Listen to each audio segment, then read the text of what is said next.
नमस्कार, Avon news TV में आपका स्वागत है और मैं हूं आपके साथ मेघा। देखते हैं स्पेशल स्टोरी में क्या है आपके लिए खास। पश्चिम बंगाल की मुख्यमंत्री ममता बनर्जी अपने घर से भवानीपुर सर्वे बिल्डिंग तक पैदल पहुंची।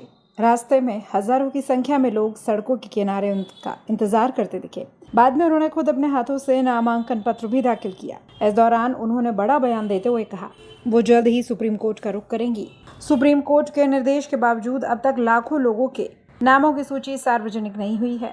उन्होंने कहा करीब 30 लाख से ज्यादा लोगों के नाम अभी तक सामने नहीं आए हैं, जो बेहद गंभीर मामला है। इस मुद्दे पर उन्होंने चुनाव अधिकारियों के खिलाफ कड़ी कार्यवाही की मांग करते हुए तीखी नाराजगी जताई। पश्चिम बंगाल से शांतनु बनर्जी की रिपोर्ट। আপনাদের সকলকে অসংখ্য ধন্যবাদ জানিয়ে আমি আমার নমিনেশন যেমন ফাইল করলাম, আমি চাই আমার ভবানীপুর কেন্দ্রের সাথে সাথে 294টা কেন্দ্রেই আমাদের তৃণমূল কংগ্রেস এবং জোড়া ফুল তাদের প্রত্যেকটা প্রার্থীকে ভোট দেওয়ার জন্য আমি বাংলার মানুষকে অভিনন্দন জানাবো।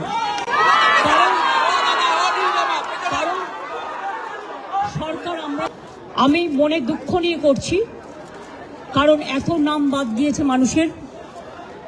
আমরা এখনো বলবো এটা সুপ্রিম কোর্টেরই অর্ডার ছিল। 32 লক্ষ নাম উঠেছে 1,20,00,000-এর মধ্যে, সেটাও আমার কোর্টে কেস করার জন্য। বাদ বাকি 58 লাখ খোলাই হয়নি। তার মধ্যে কিছু বাদ হতে পারে যারা ডুপ্লিকেট ভোটার বা মৃত ভোটার।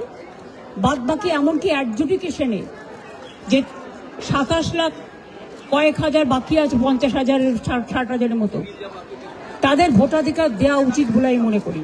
পরে নাম তুলে কি হবে? তারা তো ভোটটা দিতে পারবে না। সুতরাং এটা তো সুপ্রিম কোর্টেরই অর্ডার ছিল। যারা অ্যাডজুডিকেশন আছে তারা জেনুইন ভোটার এবং তাদের ভোটটা তোলা উচিত।